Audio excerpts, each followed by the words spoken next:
You're financially useless. The words came out in perfect unison like they'd practiced. My mother and father spoke together at the crowded family dinner table, their voices overlapping in a way that made my skin crawl. One moment we were laughing about my cousin's new puppy. The next, the entire room went silent. Forks froze mid-air. Conversations died. 20 relatives turned to stare at me. My parents didn't look angry. They looked satisfied, like they'd been waiting for the right moment to deliver this rehearsed line. I glanced at my husband, Marcus, sitting beside me. Surely he would say something. Defend me. Tell them they were out of line. Instead, he stared at his plate, pushing mashed potatoes around with his fork. The silence stretched. My mother smiled slightly, waiting for my reaction. My father leaned back in his chair, arms crossed. The room felt smaller suddenly, like the walls were pressing in. Something inside me cracked, not loudly but completely. The kind of break you can't fix. I realized then that this wasn't a joke. This wasn't said in anger. It was a verdict. They had judged me, found me lacking, and announced their decision in front of everyone who mattered.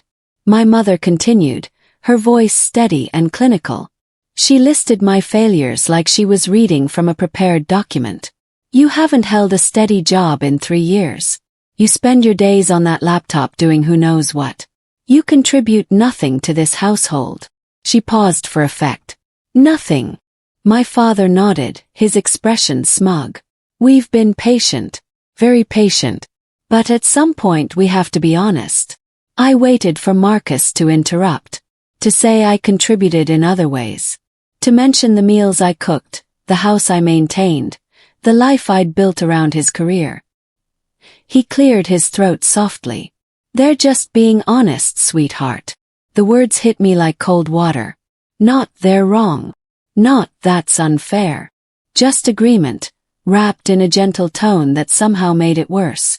My Aunt Patricia looked uncomfortable. My Uncle Bernard studied his wine glass. My younger brother, Tyler, scrolled through his phone, pretending not to hear. No one stopped it. No one defended me. My mother set down her fork carefully. Honestly, dear, maybe you should think about how you can actually contribute to this family. Or perhaps, step aside. Step aside. Like I was blocking someone more important. The next morning, my parents arrived at our house unannounced. They let themselves in with the spare key Marcus had given them without asking me. They found me in the kitchen making coffee. We need to talk, my father said, settling into a chair like he owned the place. My mother stood by the counter, her arms folded. We've discussed it, and we're giving you 6 months. 6 months for what? I asked, though I already knew. To prove your worth, she said simply. Get a real job. Start contributing financially. Show us you're not the dead weight you appear to be. And if I don't, then you move out, my father stated flatly. We're not supporting someone who won't support themselves. Neither should Marcus. I waited for my husband to walk in and tell them they were being ridiculous. That this was our home, our marriage, our business. Instead, Marcus appeared in the doorway and asked, "Can you handle that? 6 months seems fair. Not this is inappropriate. Not you need to leave. Just a question about whether I could handle their ultimatum." Smiled. Actually smiled. Yes, I can handle that. My mother looked pleased. My father nodded approvingly. Inside something shifted. I wouldn't prove anything the way they expected. 2 weeks later, I was in the kitchen when voices drifted from the living room.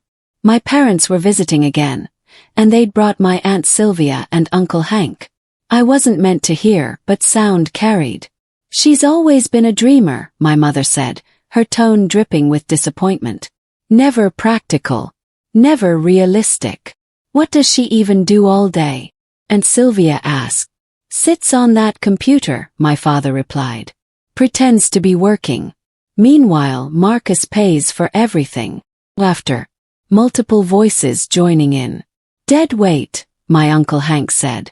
Not as a question, as a fact. More laughter. Then Marcus's voice, joining the chorus. I keep hoping she'll figure it out, but The sentence hung unfinished, but the meaning was clear. I stood frozen in the kitchen, holding a dish towel, listening to my family tear me apart. When they finally left, Marcus found me at the dining table, laptop open. "Working on something?" he asked, his tone implying he didn't believe I was. "Always," I replied. That night, after he fell asleep, I opened my laptop again. This time, with purpose I hadn't felt in months. What none of them knew, what I'd carefully hidden for 3 years, was that I'd been freelancing the entire time. Not playing at freelancing. Not dabbling. Actually building a career. I was a financial consultant for small businesses, helping them restructure debt, plan budgets, and maximize profits. I worked with 12 steady clients and took on project work that paid exceptionally well. Last year alone, I'd earned $73,000. This year I was on track to clear 90. Kept separate accounts. Private accounts. Money my parents couldn't see and Marcus didn't know existed. Why hide it? Because every time I tried to pursue something I cared about, my parents had mocked it. When I wanted to study finance in college, my mother said it was too hard for me. When I got my first consulting client, my father called it playing businesswoman. When I mentioned my income once, Marcus had laughed and said, "That can't be sustainable." So I stopped mentioning it. I stopped defending myself. I let them believe what they wanted to believe. And now, watching them pile on, something became clear. I wouldn't correct their assumptions. I'd let them think I was useless. Right up until the moment I proved them devastatingly wrong. I started playing the role they'd assigned me. When Marcus came home from work, I asked him for money for groceries. I made my voice small, apologetic. "Of course," he said, handing over cash with a slight sigh. Like I was a burden he'd accepted. When my mother visited, I mentioned how hard it was to find work. "Have you tried applying at the supermarket?" she suggested. "They're always hiring." "That's a good idea," I replied, looking defeated. She seemed pleased. My father started giving me unsolicited advice about resumes. My brother sent me links to entry-level positions. Marcus began talking about our finances in a way that made it clear he considered the money entirely his. They felt validated. And with validation came cruelty. My mother started making comments about my clothes, my hair, my weight. "If you took better care of yourself, maybe opportunities would come." Marcus stopped asking about my day. My father began introducing me to his friends as our daughter who's between things right now. Between things. Like I was unemployed. 3 months into their deadline, my mother made her boldest move yet. "I think we should manage your household finances," she told Marcus. "Just until she gets back on her feet." Marcus agreed immediately. Without asking me. Without even discussing it privately first. "That actually makes sense," he told my parents right in front of me. "Mom's always been good with money." My mother smiled. "We'll set up a shared account. You deposit your paycheck there, and we'll allocate funds for bills, savings, everything." "What about me?" I asked quietly. "You'll get an allowance for household expenses," my father said, like he was doing me a favor. "Until you start contributing, this is the responsible approach." An allowance. At 31 years old. I said nothing. He nodded. Played the part. That night I documented everything. I saved text messages. I recorded conversations on my phone when they visited. I kept emails, dates, timestamps. Marcus signed the paperwork giving my parents access to his accounts without reading it carefully. My mother immediately began transferring money, paying bills, organizing their finances. I watched it happen. I said nothing. Because I realized this wasn't just emotional abuse anymore. This was financial control. They were boxing me in, cutting off my escape routes, ensuring I'd be dependent and powerless. Except I wasn't. And they had no idea. The trap they were building was meant for me. But I was about to spring it on them instead. 4 months into their deadline, I landed my biggest contract yet. A mid-sized manufacturing company needed a complete financial restructuring. They were hemorrhaging money through outdated processes and poor budget allocation. I spent 3 weeks analyzing their systems and presented a comprehensive plan. They accepted immediately. The contract was worth $42,000 for 6 months of consulting work. I signed the paperwork in a coffee shop while Marcus was at work. I deposited the advance payment, $15,000, into my private account. The money sat there, quiet and powerful. I now had enough saved to walk away from everything. Enough to rent my own place, start over, live comfortably while I built my business further. Enough to expose everything and disappear. Told no one. Not a single soul. When I came home that evening, Marcus was watching television. My mother had called him to discuss our budget, and he seemed stressed. "How was your day?" he asked absently. "Fine," I replied. "Nothing special. I made dinner. Cleaned up. I went to bed." And I didn't say a word about the fact that I just earned more in one contract than Marcus made in 4 months at his job.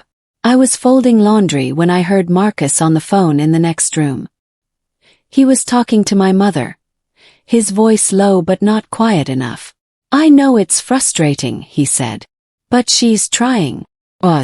"No, I don't think she understands how serious this is." Another pause. "You're right. She wouldn't survive without us." My hands stilled on the shirt I was folding. "Honestly, I think she's scared to admit how dependent she is," Marcus continued. "Maybe that's why she's not trying harder." My mother's voice came through faintly, muffled but audible. I couldn't make out words, but her tone was smug. Marcus laughed. "Yeah, 6 months might have been generous." Something inside me went cold. Not hot with anger. Cold with clarity. I'd been viewing Marcus as someone caught in the middle, pressured by my parents but ultimately on my side. I'd been wrong. He wasn't trapped between us. He'd chosen sides long ago. I finished folding the laundry. I put everything away neatly. I said nothing when Marcus came into the room and kissed my forehead like everything was normal. That night, I stopped calling him my partner in my mind. He was something else now. An obstacle. Problem to solve. I became methodical about documentation. Every time my parents visited and made a cutting remark, I recorded it. When my mother went through our mail without permission, I photographed it. When my father made financial decisions about our household without consulting me, I saved the emails. I kept a detailed log. Dates, times, witnesses, exact quotes.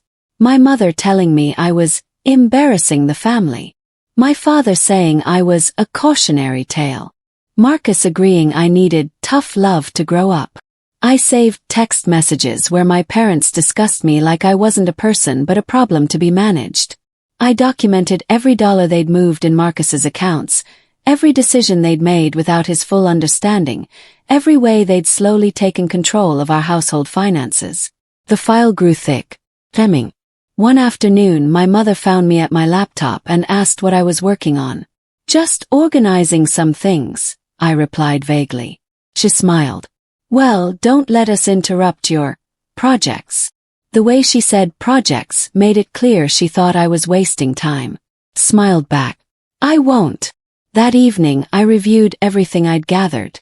The pattern was clear and ugly. Manipulation. Control. Systematic degradation. When exposed, it would look exactly as bad as it was. 5.5 months into their deadline, I sent a carefully worded text to my family group chat. "I'd like to invite everyone to dinner this Saturday at our place. I have an important update to share about my progress." My mother responded within minutes. "Finally! We're so glad you're taking this seriously." My father. "About time. We'll be there." Marcus read the message and looked at me with something like relief. "This is good," he said. "They'll appreciate you making the effort." My brother Tyler responded with a thumbs up. Aunt Sylvia and Uncle Hank accepted enthusiastically. They all assumed I was preparing to beg for mercy, to admit defeat, to ask for more time or help finding a real job. My mother called that evening, her voice dripping with false warmth. "Should we bring anything? Wine? Dessert?" "Just yourselves," I replied. "I'll handle everything." "We're proud of you for being mature about this," she said. I said nothing. Saturday arrived. I set the table carefully, prepared a nice meal, made sure everything looked perfect. My parents arrived dressed like they were attending a victory celebration. My mother wore her pearls.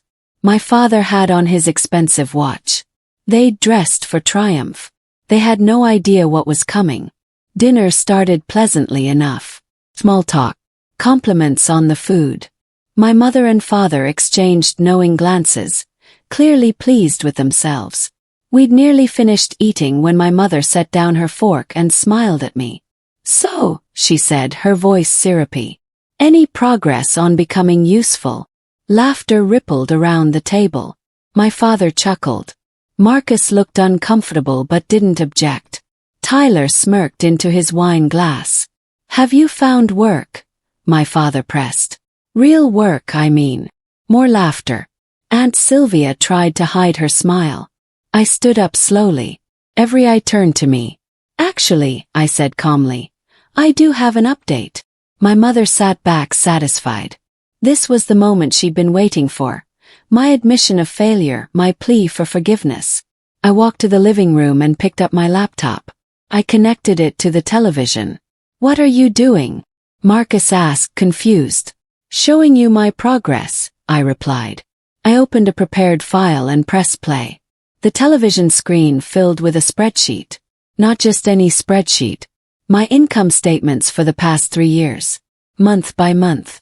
Client by client. Payment by payment. The numbers were clear, detailed, and substantial. The room went completely silent. My mother leaned forward, squinting at the screen. "What is this?" "My income," I replied simply. "For the last 3 years." The spreadsheet showed everything. Client names, project descriptions, payment amounts, dates received. Year 1, $58,000. Year 2, $73,000. Year 3, still in progress, $94,000 and counting. My father shook his head. "Those can't be yours." "Why not?" asked my voice steady. "Because you don't work," my mother said, but her voice had lost its confidence. I clicked to the next slide. Bank statements. My private accounts, with deposits matching the spreadsheet exactly. Every payment, every date, everything aligned perfectly. "This has to be fake," my father insisted. "You can't just create documents." "You're right," I agreed. Which is why I brought additional proof. I switched to the next slide. Contracts. Signed contracts with my name, my signature, clear terms of service. Client emails thanking me for my work, praising my expertise, requesting additional projects. Bank confirmations showing wire transfers from businesses to my account. Tax returns. 3 years of filed, legitimate tax returns showing self-employment income. The silence in the room was deafening. Tyler's mouth hung open. Aunt Sylvia looked between me and my parents in confusion. Marcus stared at the screen like he was seeing a ghost. "I've been a financial consultant for 3 years, I explained, my voice calm and measured. "I work with small and mid-sized businesses, helping them restructure finances, reduce debt, and improve profitability." Click through more slides. Testimonials from clients. Before and after financial statements showing the improvements I'd helped them achieve. "I currently have 12 steady clients and take on project work as it comes. My average monthly income this year has been about $7,800. My mother's face had gone pale. "Why didn't you tell us?" "I did tell you," I replied quietly. 3 years ago when I got my first client. You told me I was playing businesswoman. You said it wasn't sustainable. You mocked me. I looked at my father. You told me to get a real job. He opened his mouth then closed it. "So I stopped telling you," I continued. "I let you believe what you wanted to believe. That I was useless. That I contributed nothing. That Marcus was supporting me." I turned to my husband. Marcus looked panicked now. His eyes darting between me and my parents. "But I wasn't," I said. "I've been supporting myself entirely. In fact," click to a new slide. A comparison chart appeared on the screen. 2 columns of numbers. Marcus's annual income versus mine. This year I'd earned more than he had. There's something else, I said, my voice still steady. Pulled up a new file. Text messages. Screenshots of conversations. Marcus's texts to my mother over the past 6 months. She wouldn't survive without us. Maybe she needs tougher consequences. I think the deadline is making her nervous, but she's not taking it seriously. You're right, she's always been dependent. I let each message sit on the screen long enough for everyone to read it. Marcus's face turned red. There are more, I said. 63 messages over 5 months. All of you discussing me behind my back. Planning how to handle me. Deciding my future without including me. I pulled up another file. Audio recordings. These are from conversations that happened in this house, I explained. Legal to record in our state, since it's my own home. I played 30 seconds of a conversation between Marcus and my father. She's not going to figure it out on her own. Then we make the decision for her. Agreed. 6 months and then I stopped the recording. Should I play more? No one spoke. My mother's face had gone from smug to horrified. She understood now. She'd been caught. You've been manipulating me for months, I said quietly. All of you. Tearing me down. Trying to control me. I looked at Marcus. Especially you. The room had turned. Aunt Sylvia was staring at my parents with disgust. Tyler looked ashamed. Uncle Hank shifted uncomfortably. My mother tried to speak. We were just trying to help. By calling me dead weight. I interrupted. By telling everyone I was financially useless. She had no answer. I closed the laptop and faced them all. I stayed silent for a reason, I said. I wanted to see who actually believed in me. Who would support me without proof. Who loved me regardless of what I could contribute. I paused, letting the weight of that settle. And I learned exactly who you all are.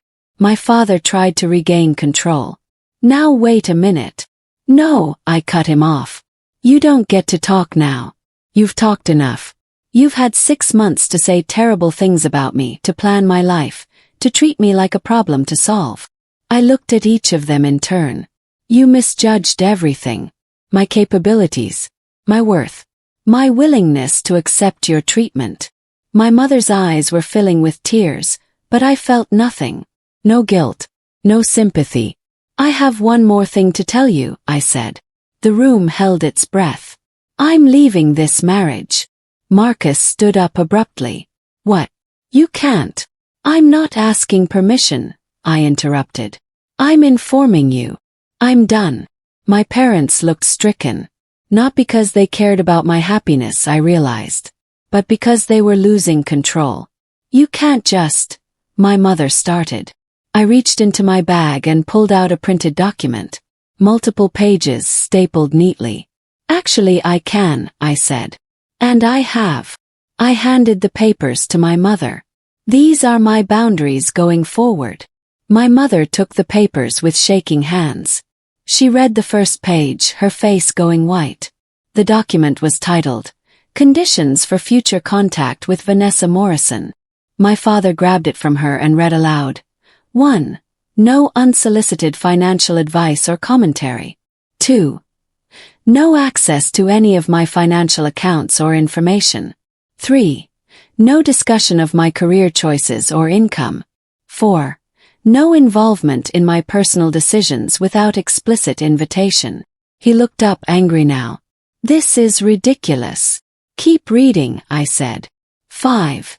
No contact with my future spouse or partners without my approval. 6. All family gatherings require my consent to attend. 7. Any violation of these boundaries results in a 6-month period of no contact. The list went on. 10 conditions in total, each one specific and enforceable. At the bottom, a final statement. Failure to respect these boundaries will result in permanent cessation of contact. This is not negotiable. You can't dictate terms to us, my father sputtered. We're your parents. And I'm an adult, I replied. An adult who's been disrespected, manipulated, and emotionally abused for months. This is how we move forward, if we move forward at all. Marcus tried to approach me. Can we talk about this privately? No, I said simply. You lost that privilege when you sided with them against me. When you let them call me useless. When you agreed to let them control our finances. His face flushed. I was trying to keep the peace. You were trying to keep them happy, I corrected. At my expense. My mother was crying now, but the tears felt calculated. Manipulative. We didn't know, she said. If we'd known about your income, it wouldn't have mattered, I interrupted. You should have respected me regardless. You should have believed in me without proof. That's what family does. That's not fair, my father argued. You hid it from us. Because you made it impossible to share. My voice rose for the first time. Every time I tried to tell you about my work, you mocked me. Every accomplishment I mentioned, you dismissed. You taught me that honesty with you was pointless. Tyler spoke up quietly. She's right. You guys were brutal to her. My parents turned on him, but he didn't back down. I'm serious, he continued.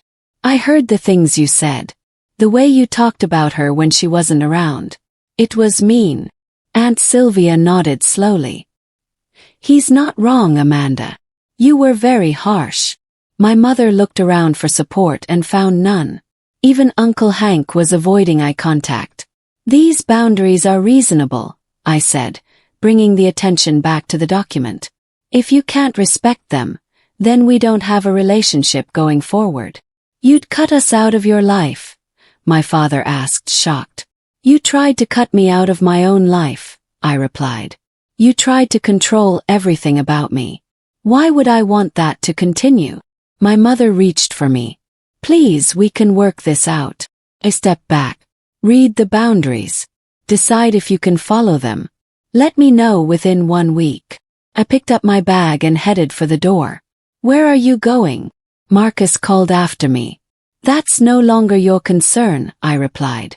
And I walked out of my own house, leaving them all sitting in shocked silence. The fallout was immediate and messy. My Aunt Sylvia called me the next morning. I had no idea it was that bad, she said. Your mother always made it sound like she was just encouraging you. She was tearing me down, I replied. Systematically. I see that now, Sylvia said quietly.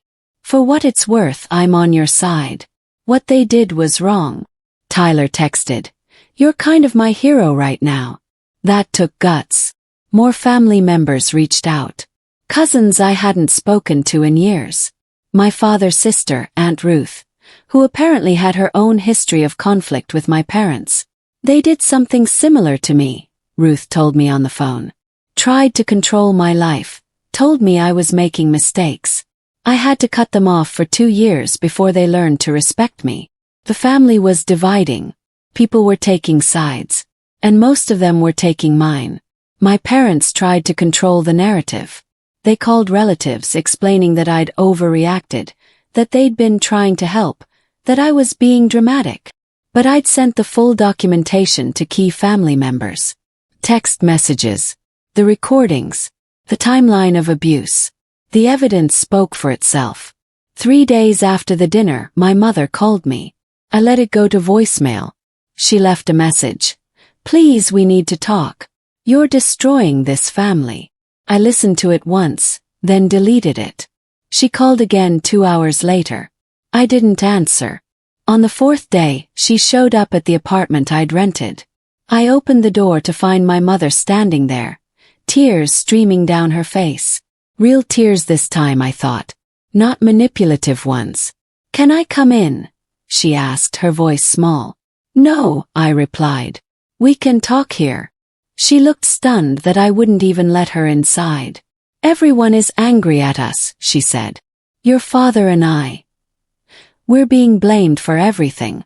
Aunt Ruth won't speak to us. Sylvia is furious. Even Tyler is barely talking to us. That's not my problem, I said calmly. How can you say that? We're your parents. We love you. You have a strange way of showing love, I replied. Calling me useless. Planning to kick me out. Controlling my life. We were worried about you. No, I corrected. You were worried about what people would think of you if your daughter didn't meet your standards. She opened her mouth to argue, then closed it. Because it was true and she knew it. I'm sorry, she whispered. I'm so sorry. We were wrong. I looked at her. Really looked at her. For the first time in months, she looked uncertain. Vulnerable. But I felt nothing. No urge to comfort her. No desire to make this easier. I believe you're sorry, I said quietly. Sorry you got caught. Sorry people are angry. Sorry there are consequences. That's not fair. What's not fair is how you treated me, I interrupted. Did you read my boundaries? She nodded. Can you follow them? She hesitated. Some of them seem extreme. Then we have nothing more to discuss, I said, stepping back to close the door. Wait. She put her hand on the door. Yes, I can follow them. All of them. All of them, she agreed, though I could see it cost her. Good, I replied. I'll be in touch when I'm ready. And I closed the door. Moving out felt like shedding old skin. The apartment I'd rented was small but mine. 1 bedroom, a kitchen with actual counter space, a living room with big windows that let in light. I furnished it slowly, carefully choosing each piece. Nothing from the old house. Everything new. Marcus had tried calling 47 times in the first week. I blocked him after the 10th voicemail. My lawyer handled the separation. Marcus contested it initially, claiming I was being irrational, that we could work through it. Then my lawyer showed him the evidence. The recordings. Text messages. The timeline of him actively working against me. He stopped contesting after that. The divorce would take time, but the separation was clean. I'd kept my finances completely separate, so there was nothing to divide. The house was in his name. I wanted nothing from it. This is the easiest separation I've handled, my lawyer told me. You planned this perfectly. I hadn't planned it exactly. But I'd protected myself. And that made all the difference. Peace felt strange at first. The apartment was quiet. No one commenting on what I wore or ate or did with my time. No one questioning my work or my worth. Just silence. And slowly, that silence turned into something else. Relief. Then, 2 months after I'd moved out, my phone buzzed with a message from an unknown number. Marcus. He'd gotten a new phone to get around my block. The message read, I'm sorry. I know I messed up. I should have defended you. I should have stood up to your parents. I see that now. Can we please talk? I stared at the message for a long moment. 3 months ago these words might have meant something. I might have felt hope, relief, a door reopening. Now I felt nothing but clarity. I typed back. You're not sorry you hurt me. You're sorry there were consequences. His response came quickly. That's not true. Miss you. I miss us. You miss having someone to agree with your choices, I replied. You miss having someone who made your life comfortable. That's not the same as missing me. Please. Can we meet? Just to talk. Thought about it. Really thought about it. And I realized. There was nothing he could say that would change what had happened. No apology could undo 6 months of betrayal. No explanation could justify his silence when I needed him most. No, I typed. We can't. You made your choice when you sided with them. When you let them tear me down. When you agreed I was useless. I never said that. You laughed when they did, I interrupted. You agreed I wouldn't survive without them. I heard you. Long pause. Then, I'm sorry.